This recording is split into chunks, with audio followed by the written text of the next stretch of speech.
Okay, so welcome everyone. My name is Catherine Tuttle, and I am the Alumni Career Services Coordinator here in the NC State Alumni Association. I first wanted to take a second to thank you all for joining us today for our first webinar of the 2013 Career Webinar Series.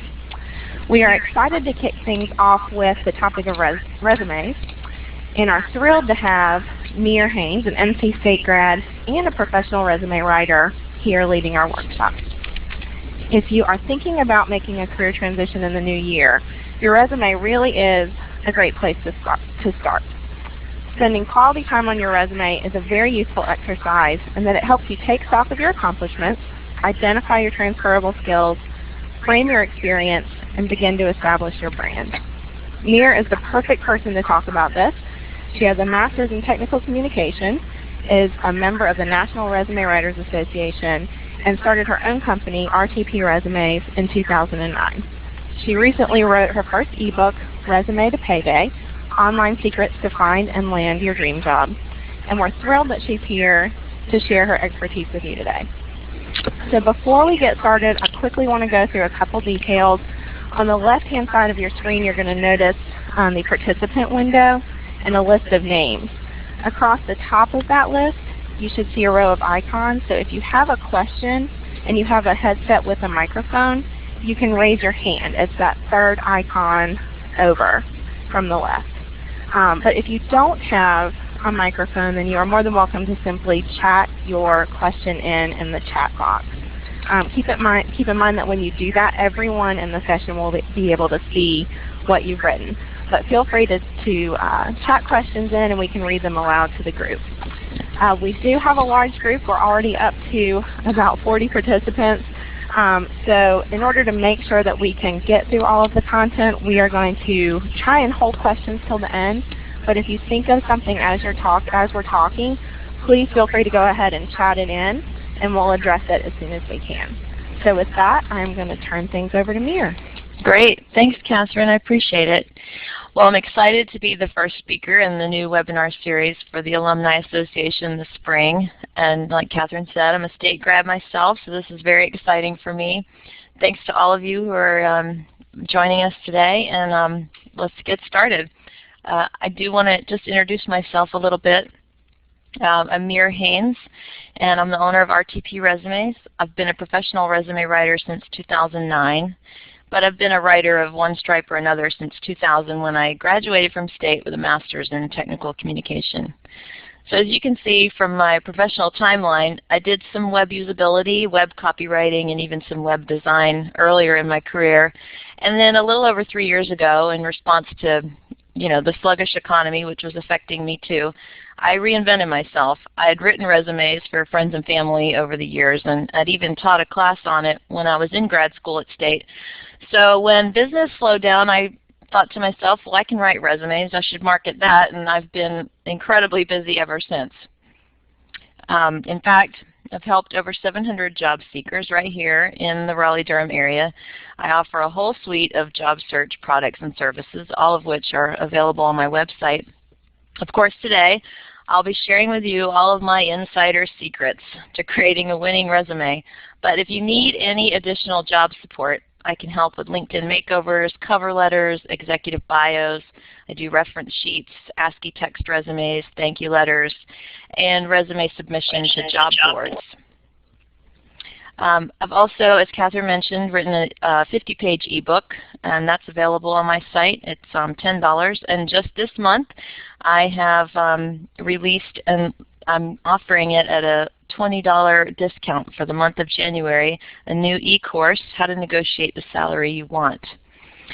So also one more thing, you might check out my blog. We're going to talk a little bit about personal branding today as part of the resume discussion, and I'm doing right now a 3-part series on personal branding on my blog. So definitely check out the blog on my site as well.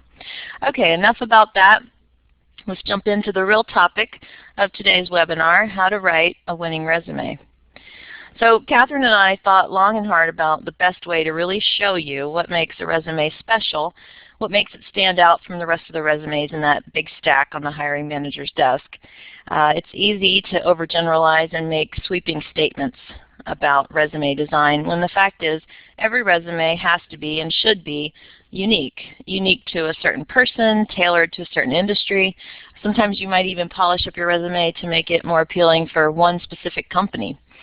So every person who sits down to write their resume, they've got strengths they need to highlight as well as challenges that they need to address and deal with in order to prevent those things from becoming perceived as red flags to hiring managers and recruiters.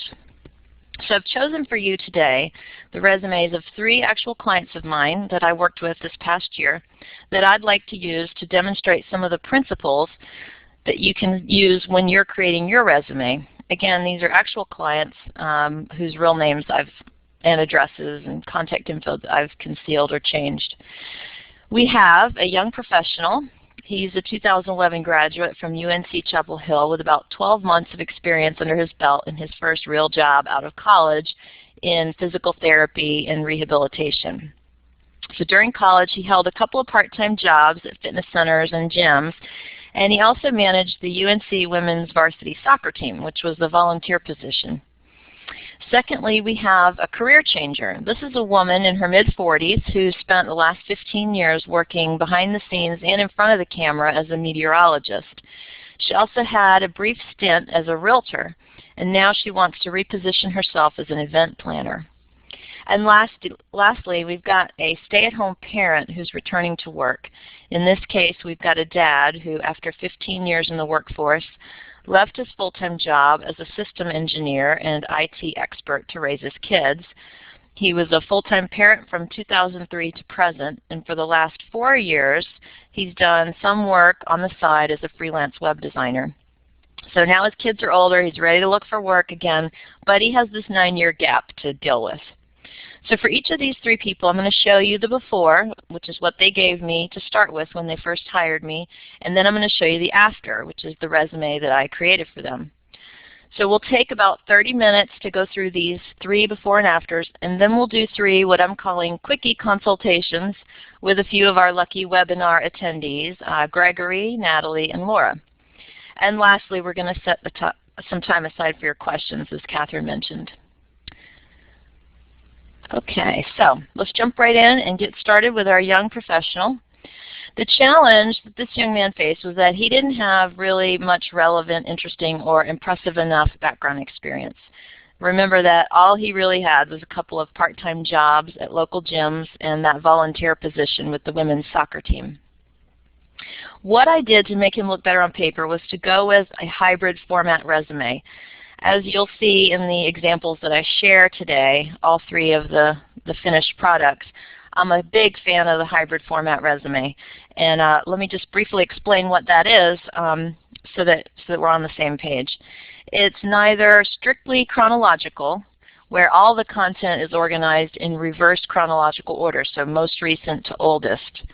That's sort of the oldest style of resume. But it's also not strictly functional, where dates are downplayed or even eliminated totally in favor of skill sets and accomplishments. So it's a little bit of both.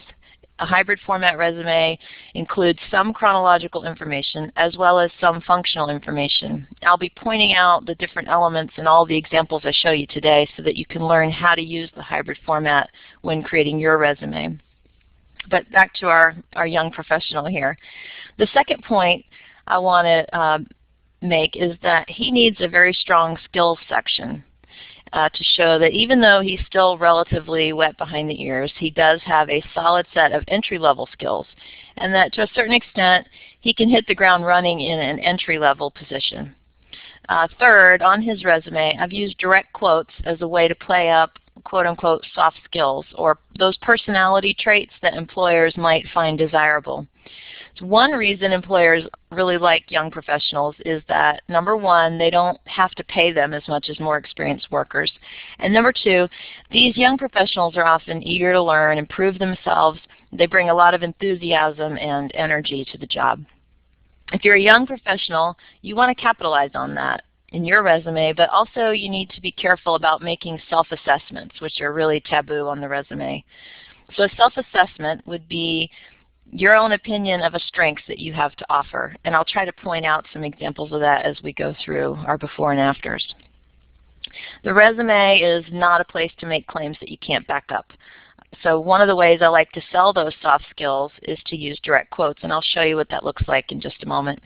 And lastly, and this is true of all resumes, but maybe even more so for young professionals, you want to borrow credibility and quantify your work as much as you can. Put numbers to it. Again, I'll show you what that looks like here in just a sec. Okay, so here is the before. I want to point out a couple of things that really give away the age and professional inexperience of this young man. Let me get my tool here. There we go. He's listed his home and his school address, which implies that he still lives at least part of the time with his parents. So just choose one address. Even if it's just your mom and dad's address, just list that one. Chances are hiring managers are going to contact you by email or phone anyway. He's listed his education at the top of the resume, even though he does have some real-world post-college work experience. It's kind of a judgment call with every resume, but I think for him I would move education lower on the page and highlight his hands-on experience in a workplace setting. And I also want to point out a couple of things here that make his resume look a little out of date and off trend. So this layout with the, I'll just kind of highlight a little bit here, this sort of vertical white space on the left with the headings floating is a kind of old-fashioned, outdated format. There's no link for LinkedIn in the heading here.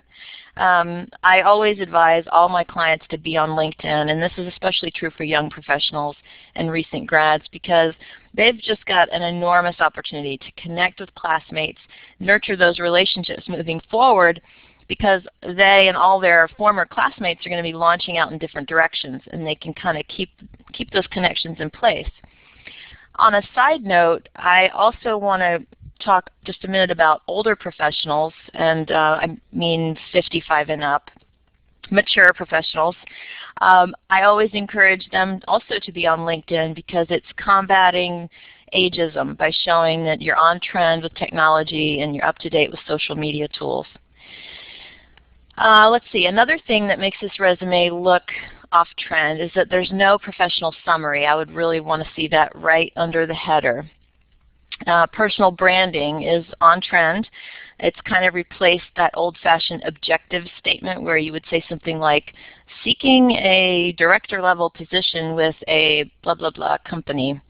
That is definitely out, and it's been replaced with a personal brand. That's your chance to make your persuasive argument, why choose me, to explain what makes you different from other candidates with similar background and experience. This is really critical for young professionals because they're competing with hundreds of other applicants who may look practically identical on paper. Same college, same degree, same type of internship, couple years of entry-level experience. So you really need to figure out what makes you special and share that right at the top of page 1. And lastly, this client included what used to be standard fare on resumes and is now totally out of vogue, references available on request. It's just, takes up valuable real estate, and hiring managers already know that they can get your references. So the missed opportunities on this resume, there's no skills section. That's something I definitely want to give this client. I'll say it again because it bears repeating. He hasn't given hiring managers one-click access to his LinkedIn page. And I do want to spend most of my time zoomed out on big picture ideas, but just to get detailed for a minute with this resume, I learned in my conversation with him that his most recent job was not on here, and so we'll add that. His work experience, if you just look down the column here, his work experience is not ordered in reverse chronological order. So we've got 2011, 2010, here's a job in 2009, this one 07 to 11, 08 to 09. It's standard convention for a work experience to be listed in reverse chronological order, and if you deviate from that, not only is it confusing, but you look like you're maybe trying to hide something or just being sloppy or that you didn't know the conventions. Lastly, there's a ton of wasted space on page 2. There's no reason why this shouldn't be a one-page resume. Okay, so let's take a look, one last look at the before. Here's the after. We've gone with a one-page layout.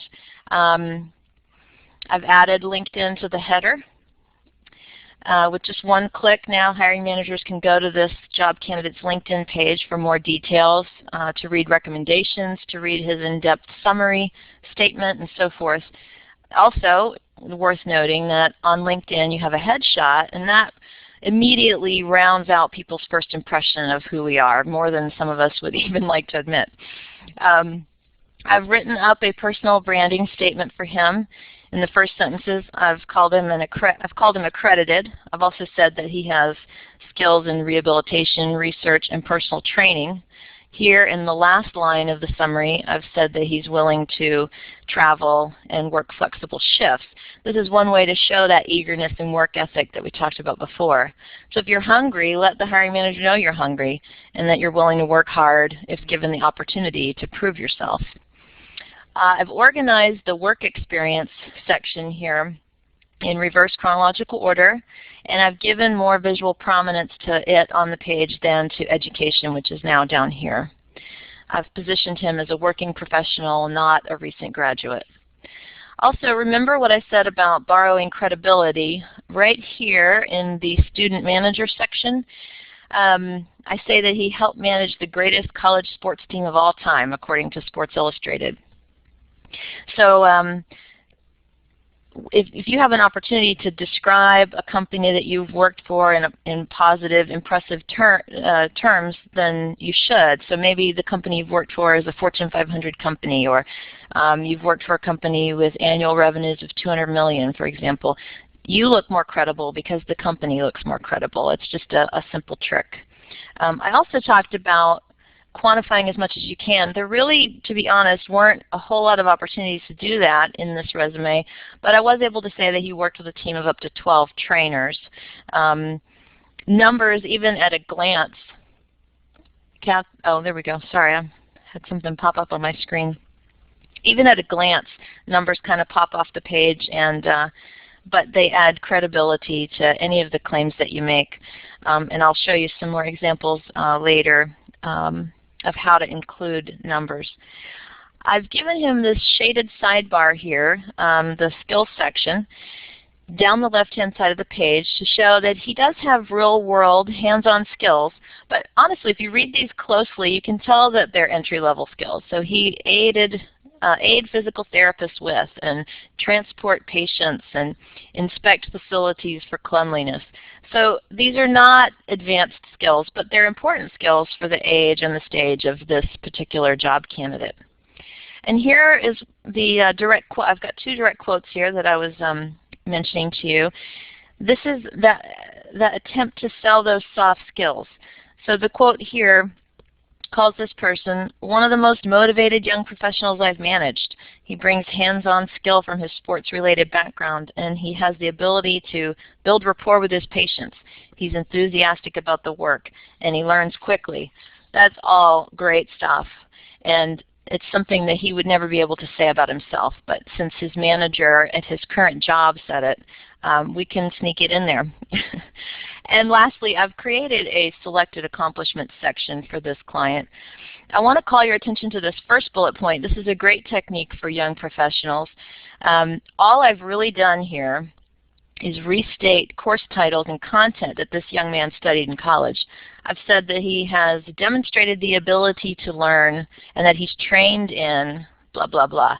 And then I've just inserted skills, knowledge, and importantly, keywords that are likely to come up in online database searches, such as we've got skeletal biomechanics, therapy modalities, and physical therapy practices and principles. So he really doesn't do those things, but he's demonstrated the ability to learn them, and he's been trained in them. So again, we're able to kind of sneak in some keywords and some skill sets, even though he's hasn't mastered them yet. So that is our after. Next, we have our career changer, and Catherine will allow some time. We can go back to these at the end of the presentation, so if you have any questions about the young professional resume before and after, just hang on to them and we can revisit. So here's our career changer. Again, this is our meteorologist who's repositioning herself as an event planner. So like all career changers, her challenge is that her prior work experience is different from what she wants to do next, at least at first glance. Again, hybrid format resume. It's really useful here because we can use it to highlight her transferable skills. And there are a lot of things that a meteorologist does that are transferable to event planning. Working in a really visible way with a local community, performing under high pressure, being organized and managing logistics. These are the things that I wanted to play up for this client. So if you're changing careers, think about what those transferable skills are for you. By doing this, we're making it easy for hiring managers to make connections between the jobs you've had and the job you want. Always remember that hiring managers and recruiters are very busy, and you want to make their job easier by doing two things. Connecting the dots for them. You want to say why you're a good fit for the job that that person's trying to fill, and by trimming away anything that's not applicable, relevant, or persuasive. Next, we're going to make the most of any activities, education, and interests that focus in the new direction. In the case of our meteorologist, I was able to include some volunteer work that she did with the Choral Society of Durham, where she actually did quite a lot of event planning and promotional work. So for a career changer, volunteer activities or personal interests are fair game if they're relevant. Career changers also need to be aware of how terminology changes from industry to industry. This point, because you really need to sound like you're on trend with your field. This point didn't really apply in the sample resume that I'm showing you here, but it is something that I wanted to mention. So for example, a project manager is the same as an account coordinator in one field when you put the job descriptions side by side. It's really the same job. But in a different field, an account coordinator is really the same as a customer service representative if you put the jobs side by side. So you just need to do some research and make sure that you're comparing job responsibilities, not just job titles, when you're moving into a new industry. And the job ads that you find online, and my favorite sites are Indeed.com and SimplyHired.com. Those ads are really the best way to make sure that you're using the right terminology, the right job titles, and even the latest buzzwords in your new industry. And lastly here, and I alluded to this just a moment ago, I'm going to suggest that you cut anything, even if it's impressive, that isn't relevant. And this can be so hard for people to do, and I understand that. You've spent a lot of time and energy building your current career. But remember that our goal with a resume is to appeal to the needs and interests of the audience. And your audience is a recruiter or a hiring manager who's looking to fill a spot in a field that may have pretty different day-to-day responsibilities from what you've been doing. So you need to be ruthless as you cut all the less relevant content, because what you're actually doing is freeing up space to fill the resume with content that's going to make you look like a really natural fit for the new opportunity. So here's our before for our meteorologist. A lot of the principles that I just talked about are going to make more sense now that we are looking at an example here, and I can show you how I put them into practice. So here's her before. Let's look at some of the missed opportunities, and some of these are going to be familiar. No personal branding statement, no link to LinkedIn. Something I didn't mention on the last resume, there are no landmarks to indicate that this is a two-page resume. There's no header on page 2 with her name and contact info, and there's no note down here, continued on page 2. There's nothing here, page 2 of 2, or something like that. But we need to include those visual cues if you have a two-page resume. This probably should be consolidated to one page. That is what I did for this client. Also, with 15 years of experience, this woman probably does not need to be listing education first. I would definitely move that below her work experience. She has thought to include a skills section, but she's really undersold herself because she's really only listed her software expertise. So a few finer points. Remember, we need to be thinking big, blue sky, picture stuff. but we also need to be able to zoom in and make sure that our writing and editing and formatting is also on the mark. So here, her education is kind of out of whack. She's listed an associate's degree first that she got in 1986, but look here in 2011, she actually took a class and became certified in event planning. This is fairly buried. It's recent and it's relevant, and it's really buried. So also the Choral Society of Durham, which I mentioned just a minute ago as being a valuable bit of work and volunteer history, is not listed anywhere on this resume. So we're definitely work that in. And just, here I want to point out that she's reusing bullets, which I just think is a waste of space, and it doesn't really respect the time of the hiring managers. We've got analyzed information, prioritized weather and weather-related story content, and she has the same bullet point here. Ditto for, we've got assisted in management of programming and news department operation during severe weather events, and the same bullet point here.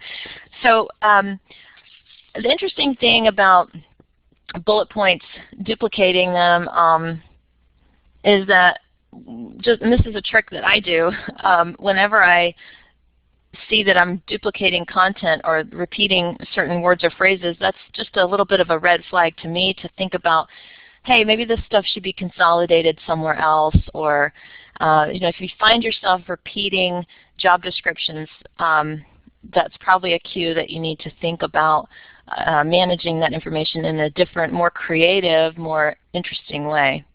And she's got some pretty repetitive and boring verbs here. She says assisted 6 different times, created, maintained. It's just not very punchy, so I'm going to work on that also. And some of these bullet points aren't parallel. So some of the ones, like the ones I just pointed out, start with verbs, assisted, created, maintained. But others, especially here under the real estate section, totally break that pattern. We've got full service buyer, seller, client, representative. And this one says including but not limited to, participation in. So they're just kind of all over the board. An easy way to make sure that all your bullet points are parallel is to make sure they can all complete the same sentence. So you might have a sentence that starts with I, and all the bullets can complete that sentence. So I streamlined, I managed, I oversaw the team that, I decreased time to market, and so forth. All right, let's move on to the after. Here's our clients after. We've got LinkedIn. We've got a personal branding statement. Here we're able to say, and I'll prove it in the content below, that this woman has 15+ years of experience planning events and meetings. So she hasn't been a professional event planner, but she has spent 15 years planning events. We also say that she's calm under pressure from years of being in front of a camera. So we're able to say why she's calm under pressure, and that makes total sense, not just say calm under pressure without quantifying or proving that and backing it up. We also say that she's willing to travel and work overtime weekends. Meteorologists a lot of times do have to, do the 11 o'clock news or head down to the beach to cover a hurricane. She's already demonstrated she's willing to do that kind of work. And event planning also takes place many times sort of after hours. To make my point about playing up what's relevant and cutting what's not, I've written up these job descriptions to play up the relevant parts of the job she's held. So it's true that in a typical 40-hour work week, she probably spent 30 hours doing weather-related work and just a small portion of her time doing event planning work. But it's those, say, 10 hours a week that we're really choosing to highlight here in her resume. Look at this first job description where she was a meteorologist, but what we've said is that she planned community and viewer events, made public appearances, processed and prioritized large amounts of information, and is well versed in social media outlets. So we've left out any mention of the weather. This second item, we included the Choral Society. I went with a more inclusive heading here, relevant experience instead of work experience or professional experience, just so that I could include this second item. Her volunteer experience let her plan large-scale events, negotiate contracts, manage vendors, and so forth, all very transferable work experience. In the education section, I've listed that event planning certificate first. In the skills section, I have pulled from the job ads that she provided to get a good, really well-rounded set of skills that event planners need to have. So wherever we could justify that she had used or learned these skills, either through her paid or unpaid work, we included them here in her list of professional skills. And I've used subcategories in the skills section: event management, writing and editing, and technology skills. So you'll see here in the technology skills that we're really playing up new media. We say generating online buzz with social media tools like Facebook, Google+, Twitter, LinkedIn, and blogs. This was something that we identified as desirable because of the job ads that she found and sent to me. So again, we're really looking to the job ads to inform how we're positioning her skills and her experience. And here is our third and final case study. This is the stay-at-home parent. Here the challenge is usually that we need to somehow try to get around a work history gap that makes your skills look rusty or outdated. One sec, I'm going to have a sip of water. So some ways to combat this. Surprise, surprise, the hybrid format resume. Here though, we're using it to downplay the career gap and showcase skills.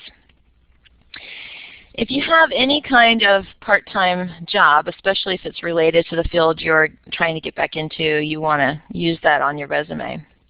The second item here I want to call your attention to is that it might be important for you to tune up your skills by taking some online courses or maybe community college courses, and then include that on your resume. And third, know what volunteer work to include and what to leave out.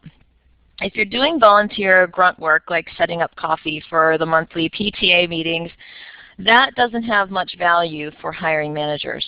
The types of volunteer work that do have value to a hiring manager is work that allows you to lead something, create something, or serve as an officer of something. So let's say you were the president of the PTA or the treasurer of your neighborhood's homeowners association.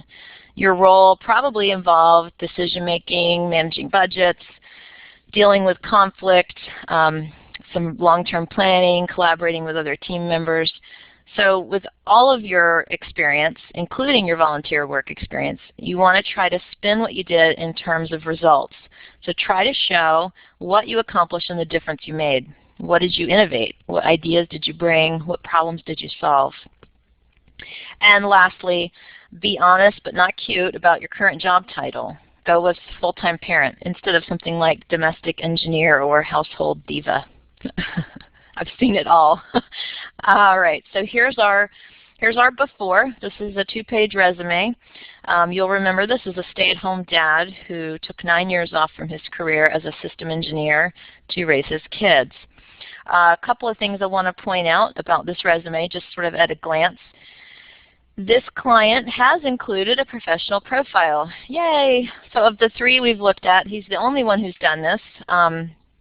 I'll tweak it a little bit, but I'm happy that he's included it. But no link to LinkedIn, so we're going to add that in.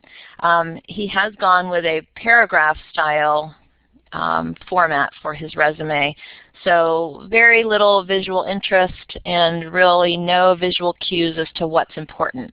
My eye doesn't really know where to go first, and my first impression is like, this is a lot of reading to wade through. So it's also pretty visually forgettable, visually speaking. We've got wasted space on page 2.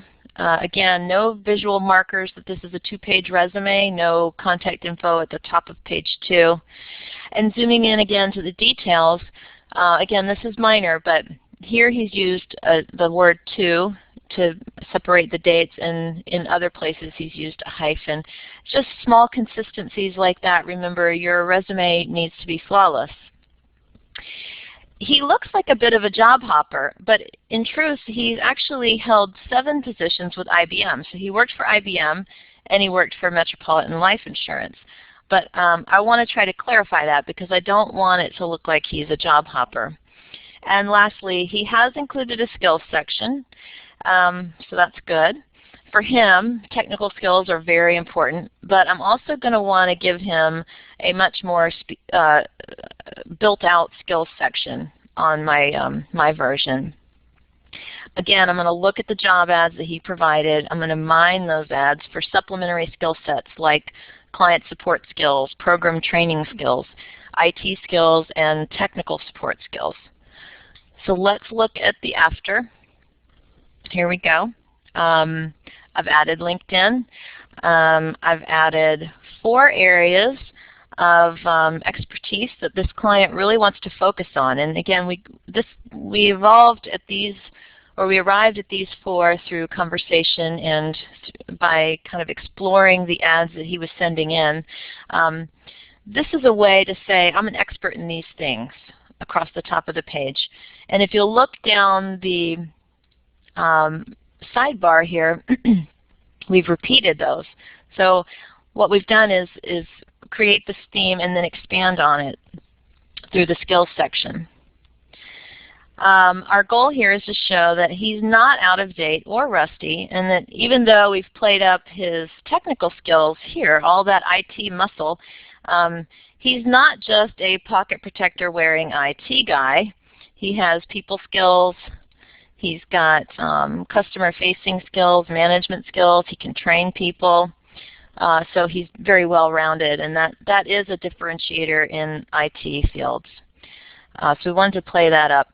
I've basically, if we move over here to the professional experience section, I've basically given him 3 employers.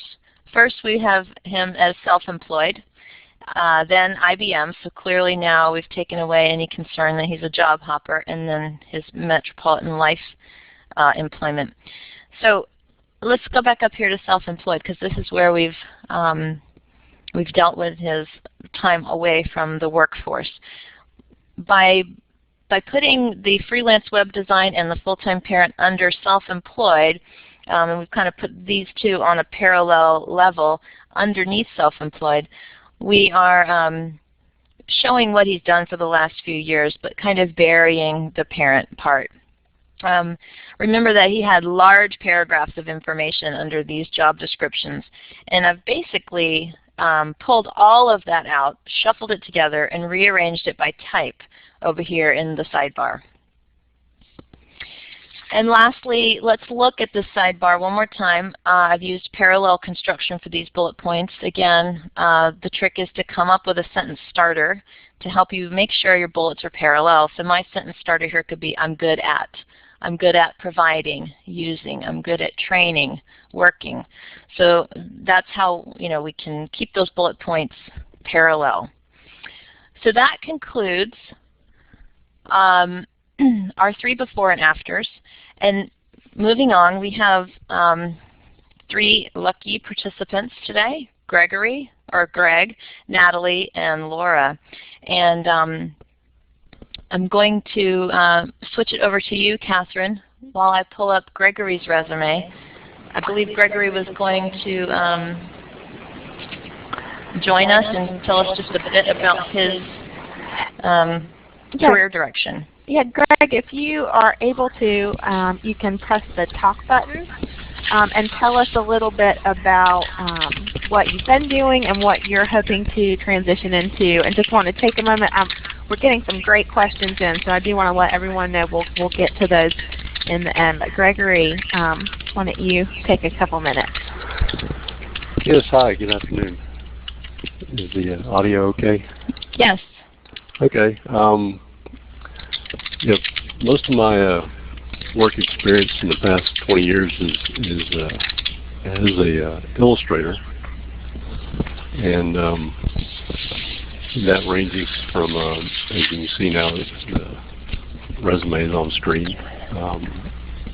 Encompasses quite a few areas from medical and technical and scientific.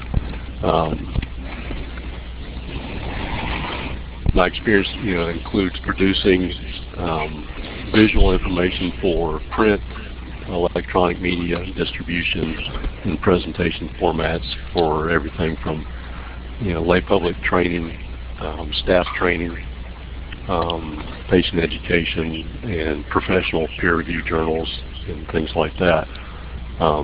Most recently working with the Red Cross, producing quite a bit of training information for them. Ideally, I'd like to stay in that realm, to take on more of a supervisory role, which I've done in the past, and most recently with the Red Cross as far as contributing to staff training itself and helping people troubleshoot application issues and things like that they deal with on a day-to-day basis with good old Microsoft products. Okay. But again, I want to stay in the production realm of visual information. Okay. All right. Well, I have had a chance to look over your resume before today, and I need to let everyone know that I am not able to, as I scroll up and down through this resume, it won't change on your screen. So as I kind of talk through some of what I wanted to tell Greg as far as improving his resume, I'll kind of tell you where I am. So just kind of scroll along on your screen with me. And Mir, so Greg, can I take us? I got a note that we've got somebody who can't see the resume. Okay. Can you guys give me a green check mark if you can see it?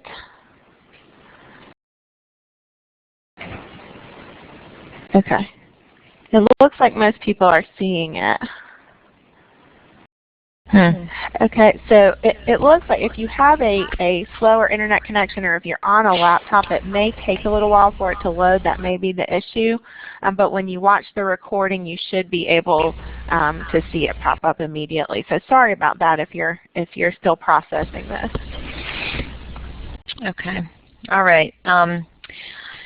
So Greg, one of the things that you've done very well is that you have understood your own brand.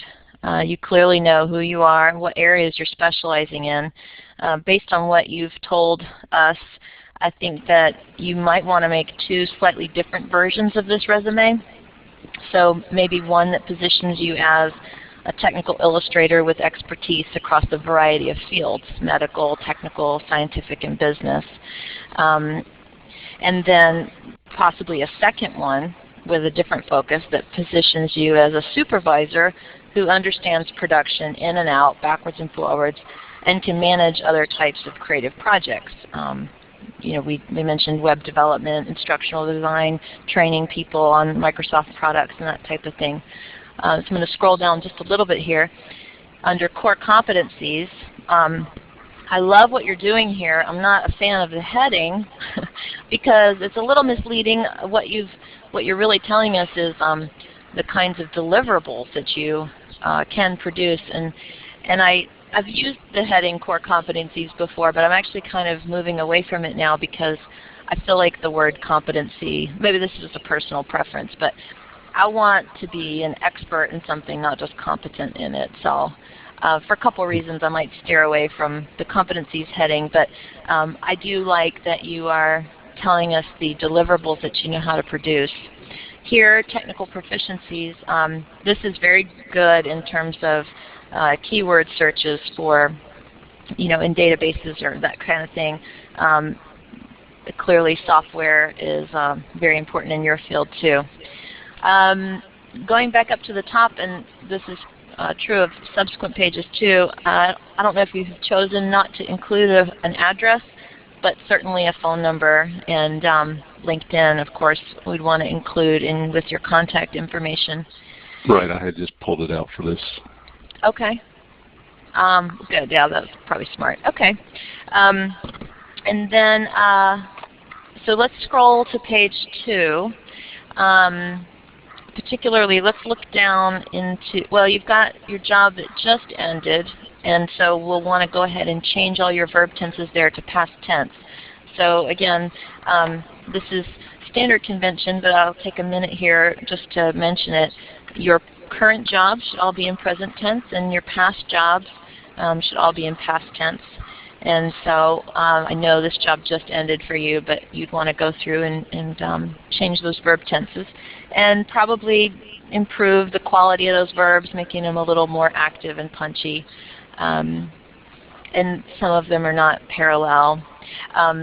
But I really like the idea of how you've pulled out key contributions. And I do this, I didn't show it in any of the examples today, but I do this all the time with client resumes.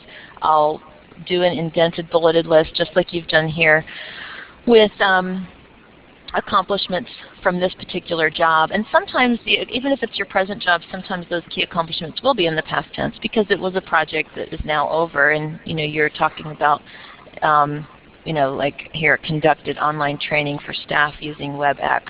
So that would be something that it's appropriate to have in past tense, even in a current job.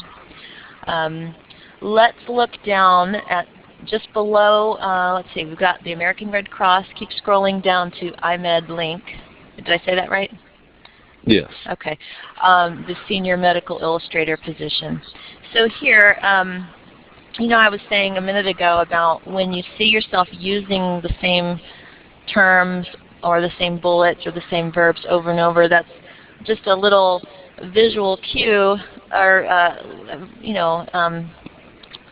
a little note to myself, I guess, that I might want to try and think of some creative way to consolidate that information or rearrange that information. So we've got that you've designed, directed, and produced a whole lot of things here. And so I'm thinking, hey, we should rework this so that, it's less redundant, it's more interesting, that type of thing. So, okay. Maybe we could create a section. Again, this would be like a functional type of content, but we could create a section where just called Selected Projects, where you include short blurbs about some of the more impressive things you've done. They could even be written up like mini success stories with like a challenge solution set up, where you just take 2 to 3 sentences to basically tell in a narrative way how you overcame an obstacle to get a certain illustration project done on time, on budget, to standard, and that type of thing. So scrolling down to page 3, and again, Greg, you've got some really impressive education here, but it's buried way down, so I'd want to get that up and more visible. And this would probably be a 2-page resume, especially if we included that selected projects like I was talking about. But remember that, if you wanted to get it to 1 page, certainly LinkedIn is a great place to move some of the more detailed content of your resume. So, Greg, do you have any extra questions for me? Real briefly, and you can. Yeah, no, I like the design options that you've presented. Some of the places I'm applying to aren't real big on, sharing LinkedIn and Facebook information with the world, but and I might make a decision to, like I said, tailor the resume based on where I'm sending it. Yes. So, but yeah, that is a good option in the content. So, and I think obviously to move education up, it would require a redesign. This is typically a 2-page, and I have stretched it out for this purpose. Okay. But yeah, in order to move education, things like that, it would mean a redesign it to more like a column style format like you've done. So that's a nice option. And I do see, I haven't been reading all the questions at all, but I just noticed that someone had a question about some of the layouts that I use and how scannable are they, and we can definitely talk about that too, because that is one thing to think about. So let's move on to Natalie. Do we have her on the call? I believe so. Natalie, are you on the session? Yes, I am. Oh, great. Wonderful. If you could tell us a little bit about what you're doing and what you're hoping to transition into while Mir pulls your resume up. Okay, sure. And do bear with me. I'm kind of down and out with a cold. But So currently I'm working as a research study coordinator, and so I'm really responsible for coordinating research subjects and making sure that subjects involved in a certain study are coming in at the proper times. I'm maintaining paperwork for the study and data entry, making sure we're adhering to timelines for that study, and working closely with the sponsor of the study and the patient as really a central contact to make sure everything is going properly. And I'm also conducting monitoring visits for some study patients. So a lot of it is clinical, and my previous experience has been very clinical. I've worked as a diabetes educator, kind of a care assistant within a clinical practice. So I do have a lot of hands-on clinical experience. And so my goals really in this, my long-term goal is kind of still up in the air. I am considering possibly applying to medical school, dental school, pharmacy school, some type of healthcare professional school in the fairly near future. So that is my long-term goal. And then short-term goal, my current position is actually, unfortunately, a temporary position. So I am looking for something that is permanent with better compensation and benefits. So that is my short-term goal. Okay, great. Mir, I'm right, not seeing the resume up on. I'm still seeing Gregory's. Mm-hmm. Oh, no. Okay. I don't know. It pulled up for me. Okay, is everybody seeing? If you can give us a green check mark if you're seeing Natalie's resume.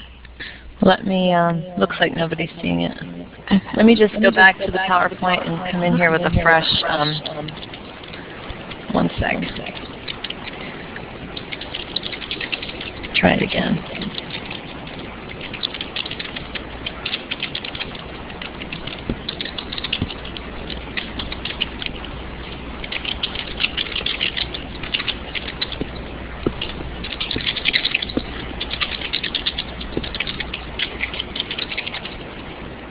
Anybody seeing it now? Yep, I see it now. Okay, I guess I just need to back out of the web browser fresh for each one. Okay, good. I see all those green check marks. Okay.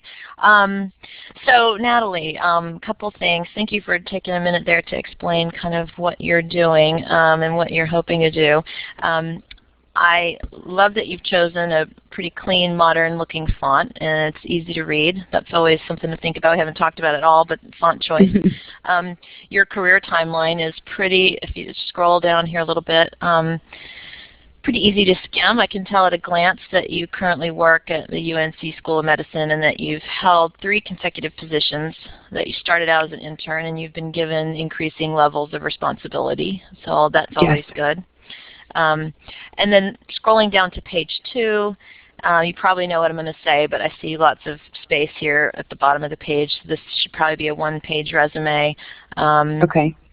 And you do have the skills section here at the bottom.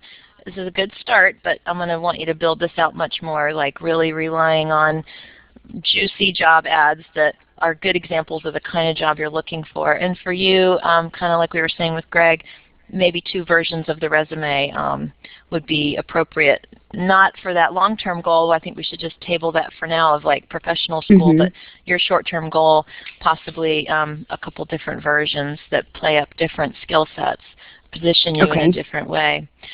So aside from building out the skill section to be much more inclusive of that hands-on, medical, clinical, technical, interpersonal, all those skills that you have to offer, what else would I suggest? Let's see, right under your name, let's go to the top here. I'd want to give you, so I'm back on the top of page 1, I'd want to give you a really strong personal branding statement. I've mentioned this at the beginning of the talk, but I'm doing this current series on my blog right now, a 3-part series on researching and writing your personal brand. Next Monday, I'm giving away my formula for writing your tagline and your personal positioning statement. So be sure to check that out. It'll be up next Monday. Okay. But remember, it's okay to have 2 or 3 resumes. That just gives you a practical ability to apply for different jobs, but at the same time keeping each resume laser focused on the type of job you want. And they could be essentially the same resume. You might rework the skills section a little, maybe shuffle them and change the order of things, or maybe take out one section and replace it with something else. So you might massage the skills section a little bit, but the real way that you can re-tailor a resume for a separate position or type of job is that positioning statement, that personal summary at the top of page 1. So let's see, I would probably put education under experience.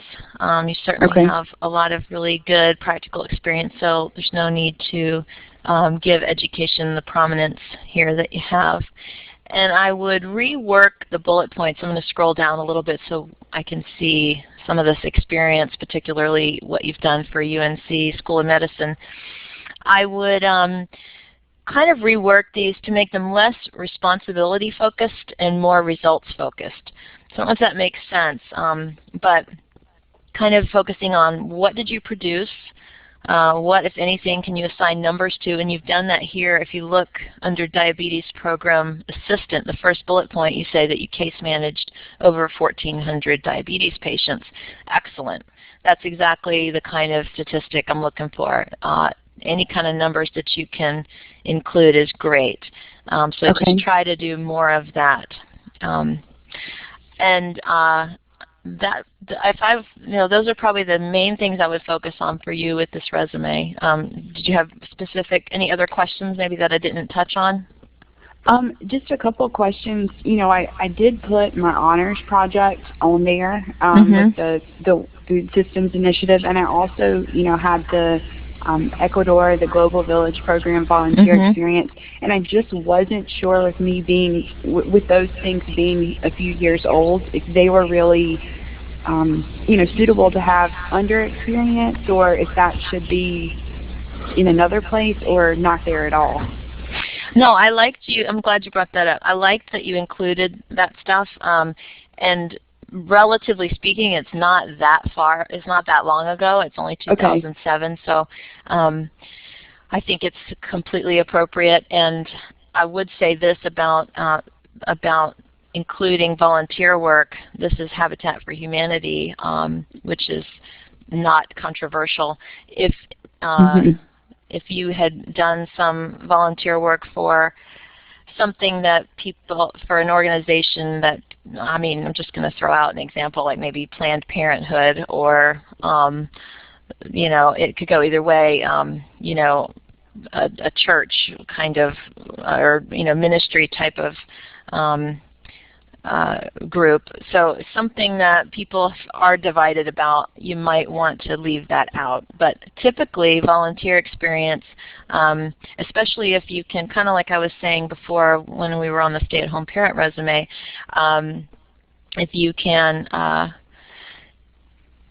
show in the description of what you did for that, if you can show results and you can highlight skills that you did in that volunteer position that are transferable to what you want to do next. So if you're really playing up the fact that you like the face-to-face interaction and over-the-phone interaction with patients, that you're really good at explaining procedures and training people in how to do things like test their blood sugars or coach them in how to eat better. If those are the kinds of things that you were able to do as a Global Village Program volunteer for Habitat, great. Then, let's build that out.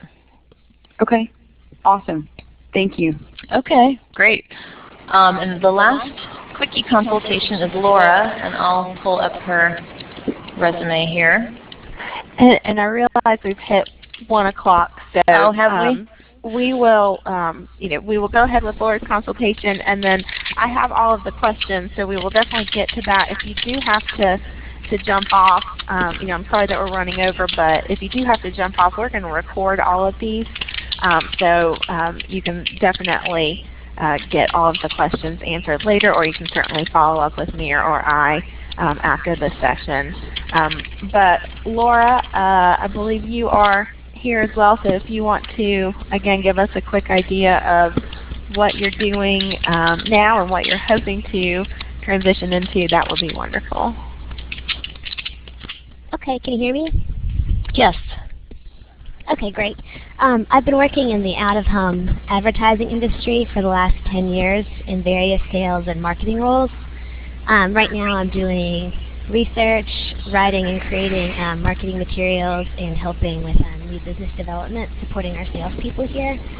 I'm looking for a more senior role, but not necessarily in the same industry. Okay. All right, good. That helps. Okay, so let's look at your resume here. The timeline of your career progression is very clear, where you've had 3 job titles with one company. That's clear at a glance here with the Clear Channel Outdoor. So I always like that when you've done a good job of not making me have to think too hard to figure out, wait, was she with them, or that kind of thing. It's just really straightforward, so good job there. You've done a super job of including numbers, so I just want to point out a couple of examples of that. You wrote, monitor and analyze social media mentions for a 350-unit restaurant chain. That's a perfect example of how you've included a number, and I do this all the time with my client resumes. Let's say the bullet point just said, monitor and analyze social media mentions for a restaurant chain.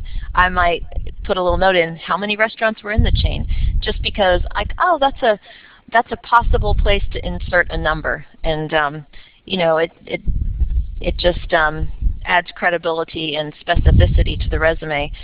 You also researched and wrote monthly columns for 120,000 readers in Atlanta. Again, just assigning numbers to something that still reads fine without the number, but you've dropped that number in. So nice job there. That's exactly the kind of things that I prompt people to do when I'm working with them. You've also have a good example of borrowing the credibility of a company that you worked for. You wrote, formed relationships with clients to expedite collection and increase profit margin for Fortune 250 communications company. So again, you've boosted the credibility of the company you worked for, and then that sort of bleeds over onto you and boosts your credibility. So good job. All right, opportunities for improvement, especially given what you just said about wanting to move into a senior role. To me, this doesn't look like the kind of depth that I expect to see for someone who's been working for more than 10 years in sales and marketing. I've done lots of marketing resumes, and I want to see much more detail, more skills, more accomplishments, particularly with marketing now, playing up that social media. Is that something that in your particular branch of marketing, is social media playing a key role? Yeah, it seems like it's really important everywhere to me. Okay. Yeah, and I definitely see that. I've not done a resume for someone in outdoor marketing before, so I wasn't sure about that. But yeah, I would say play that up. And if you're not familiar with some of that stuff, buy a couple ebooks, play around. Something that you might want to think about is creating your own digital footprint. Create a blog. I talk about this in my ebook a little bit. For certain industries, it makes sense to socially market yourself on social media outlets, and that may be something that you want to think about, tweeting about articles in your field and your thoughts on them and that type of stuff. Okay. Scrolling down to where we have professional recognition, which is right after your work experience here. You do have some accomplishments here, and I just wanted to kind of mention that I think maybe you're thinking too narrowly in terms of awards and not necessarily accomplishments. So maybe just by broadening in your own mind what you could include in that section, and then brainstorming some of the things that you're most proud of in your career, maybe projects that you were praised for in performance evaluations, or times that you were given bonuses or other perks or pats on the back for what a great job you did. Again, anything you can assign numbers to. So broadening beyond just awards to actual accomplishments. And certainly some of the bullet points that you include in your job descriptions could be moved down here and highlighted as accomplishments. Okay. And you know, this won't surprise any of you now, but a link to LinkedIn, a strong personal branding statement at the top of page 1, and I definitely would want to see a really detailed skills section, again, going to job ads to help you flesh that out. So any questions for me that you would like to ask? No, that's great. Thank you for your feedback. Okay. All right. Well, I'm happy to take more questions. I haven't been able to read the chat questions, but Catherine, if you want to toss some of those my way, or if we have anyone still on the line who wants to chime in. Yeah, so I've got a question from Sandy who is getting to the kind of gap in the resume question that we've talked about a little bit, but she was laid off from a telecom in 2009 when the company went bankrupt. She was out of work for about 1.5 years, but she did, within that time, volunteer and do some contract work. So how do you think she might manage that gap in her resume? Can you say again, the gap was when? It was in 2009. Okay. So she, sorry, I was clicking back over. Can you say it one more time? Yeah, so laid off in 2009 from a telecom. She was out of work for about 1.5 years, but did do some volunteer and contract work within that time. Okay. Well, the obvious place to start would be, what was the nature of the contract work and the volunteer work? Specifically, if they were part-time positions, were they all, is there any way to group that stuff under one umbrella, sort of like we did with the stay-at-home parent? We said he was self-employed, and then we included underneath that some of what he did. So you could say contract employee, or you know, freelance consultant or independent consultant, 2009 to 2000, whatever the end date was, to present, or to 2012. And you kind of, you put bookends on the time that you were an independent consultant. And then underneath it you can list some of the jobs that you had or projects that you took on, but not necessarily outline the dates that you did those discrete projects. So you assign dates to that full time that you were working independently, but not necessarily to the things that you bullet point out underneath it. So you probably weren't totally busy during that whole time, Sandy, and that's okay, but you can kind of, you know, gloss over that a little bit by putting all of those things under one common umbrella. And what you would call that kind of depends on what you were doing during that time. If maybe you were, all that work happened for one temp agency, or you know, you could potentially group volunteer and paid things together if the heading were right. Kind of a tough one to answer without seeing kind of more specific examples. Okay, and I've got another question from Ty, and I think this is one that probably a lot of people are thinking. Ty specifically has 20 years, over 20 years of work experience. So his question is, how long should the resume be? This is a question I certainly get a lot, so I'd love to get your feedback here. Yeah, sure. With workers that have a ton of work experience, and sometimes that doesn't have anything to do with age, sometimes it's just a very, you know, a lot of different jobs over a shorter period of time, I encourage a shorter resume. Again, we just want to make sure that we are not aging you out in any way, or, you know, giving a negative first impression that, you know, and I hate to say it, but sometimes older workers do have to, they have a little bit of an uphill battle to prove that they're on trend with technology, and that, you know, they are, you know, relevant in the workforce. So some things that I do recommend with people with more than 20 years experience is to have a one-page resume. And obviously, a lot of stuff has to get cut if you're going to do that, and it's really tough. But one trick is to just include a, kind of like we did with the stay-at-home dad, is to pare that career timeline down to just bare bones. And how far back to go just really depends. There are times when I include the dates of college degrees, and there are times that I don't, and I really usually trust the sense of my client on that. Clients usually have a pretty good sense of whether or not they want to say that they finished college in 1979 or not. You know, they're like, I don't really want to put that out there. So we'll leave it off. It's not necessarily a red flag to leave off the date that you attended college. It kind of can go either way.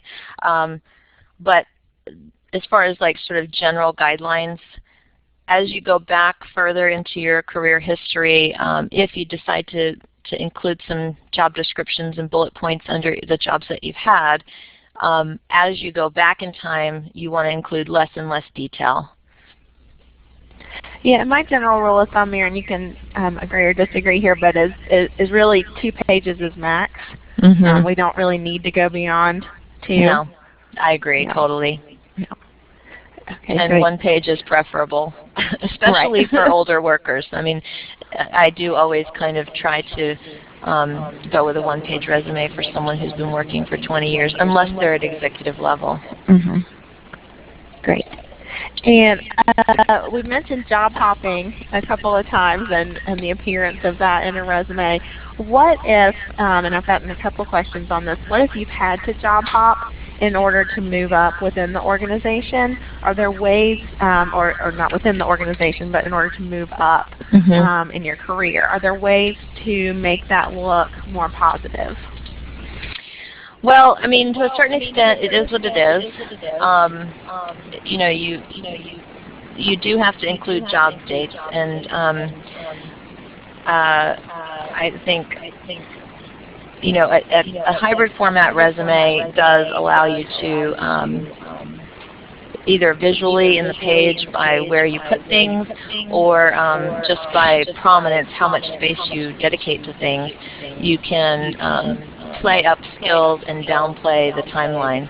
So that's sort of a thing that I try to address through formatting and layout. Yeah, and I would say, you know, obviously resumes are extremely important in the job search, but and we're going to do a whole another workshop on networking. But networking is such a key piece in any job search, and that's really your time to articulate to people within the organizations that you want to work your work history and make sense of it. And so, as Mir said, in some ways, you know, it is what it is. But then it's your opportunity through personal contact to really tell your story. Absolutely. And the cover letter is another opportunity to do that as well. I mean, you never want to make excuses in your cover letter, but you can certainly put a better spin on it and say that, you know, hey, I'm ambitious. I took opportunities that were presented to me. I was recruited for this position or that position, and, you know, just spin it a different way. That's something you can do. You can even do that in the cover letter just by the verbs that, in the resume, by the verbs that you choose. You know, promoted 4 times in just 2 years, or recruited to oversee such and such. So it shows that you were happily working and this company came and sought you out instead of, you know, so you can try to put a different spin on it just through word choice and in your cover letter. Great. 2 more questions. One, and you alluded to this earlier, the formatting and the online systems. What are your thoughts? I mean, some of these are really visually appealing, but what are your thoughts on them actually making it through an online? That is a concern, and I do use a lot of text boxes and tables in my resumes, and so I always recommend getting an ASCII text version of your resume as another tool in your toolkit. I can do them for $20, or I can send you instructions on how to do it yourself. Super straightforward to create an ASCII text resume, but that is important to have for any time that you are asked to paste your resume into an online form field or upload it to a database, or if they specifically say, please email us your ASCII text resume or your text resume, they'll call it. Because then they're probably just going to be importing it into a database of some type in the company. So you need to have that version ready and keep it updated. And you may have multiple versions of the text resume also. But the standard convention for now is PDF. And so if you are attaching your resume to an email to send it in, or if you're printing it to either mail or hand deliver or have someone inside the company hand deliver, which is the best of all, Yeah. you want to have a PDF, print from the PDF, attach the PDF, and visually speaking, I've gotten such great feedback from my clients who come in with a resume that looks different. So it does have its drawbacks, but I feel like with the, but it also has its advantages. And with the ASCII text resume as sort of a supplementary tool, we can kind of get around any of the drawbacks of the formatted PDF. Great, thank you for addressing that. And then the last question that I've gotten a few times is about font style. So what, you mentioned more modern fonts. What fonts do you recommend, and what are the size specifications that you would recommend? Good question. Well, I have my own, I have a couple of my favorites that I use over and over. Mainly, you just want it to be readable, and so sometimes that is really dependent on the font. So I usually, one of my favorites is Calibri 11, and I also use Cambria, I think 10.5 or 11. But another one that I like is Segua, and I go with a smaller font there just because it visually, I think it's a 9.5 or 10. So some of your favorite fonts may be larger or smaller, just based on the design of the font and how readable it is at different sizes. I like to use a mix of serif and sans serif, just sort of one of each on a resume. I usually choose a separate font for things that I have set aside in a sidebar. I love using boldface to highlight the most persuasive content. So, formatting like boldface and bulleted lists, underlining. Let me make one quick note about underlining. If you are underlining anything in the resume, you want to use a rule line and not actually the underline, the Control-U feature in Word, unless what you're underlining is in all caps, because those descenders like G and P, any lowercase letter that has a descender that comes down and intersects that underline will kind of make those scanning software's tools choke. So besides the fact that underlining has now a pretty strong connotation of this is clickable, and so you don't want to be misleading in that. So just be judicious with your use of underline, but certainly boldface, bullets, enough white space to kind of lead the eye where you want to have, where you want the focus to be. Great. And one more question. They're continuing to come in. Corey's wondering, for mid-level career folks, is it also appropriate to use the recommendation quotes, or is that just for young professionals in your opinion? I love direct quotes. I don't always have space for them, but I love including them on just about every resume. Not every client is comfortable with it, but I mean, honestly, I've never seen any other resume writer do it, and I'm kind of protective about about sharing it because I feel like it's such a big secret. I'm telling you that clients absolutely, they come back from their interviews and they're like, they loved the quotes, they love my resume. I just get such great feedback on that. So that's a definite secret that I'm sharing. But I love the quotes for all the reasons that I said, particularly for jobs that are some of the ones we talked about where you're in a transition and you need to kind of prove yourself for whatever reason. Yes, I've been home with my kids, but I'm all these things. Or yes, I'm new to this field because I've been doing something else, but I'm all these things. And the young professional like we talked about. But the quotes can also be very useful with personality-driven careers, so sales, for instance. I had a quote one time from a salesman, and the quote said something like, you know, he can walk into a room and in 5 minutes have everyone eating out of his hand. I mean, that's exactly what you want a salesperson to be able to do. So certain fields kind of lend themselves more to you know, personality is just a bigger part of doing the job well. And so those are also places where I like to use quotes. But if I've got room and the client's comfortable with it, I want to put a quote on every resume. Okay, great. Well, I think that is wrapping up our session. I think we've gotten all of the questions answered. So thank you, Mir, for coming and presenting to us today. And thank you to everybody for joining and sticking with us. We hope you enjoyed the workshop and that you're leaving with some useful tips to get started. You've seen Mir's contact information. My email is here. We'll have a recording of the session on our website within the next 48 hours, so keep an eye out for that. And then we've got some webinars coming up here. I've listed them on this slide. A two-part LinkedIn series in January and February, and then a leadership webinar towards the end of the month. So the next January webinar is the last one that you can attend as a non-member of the Alumni Association. So we encourage you to join and stay engaged with us in the series. So thank you again to Mir and everyone, and we hope you have a wonderful rest of the day.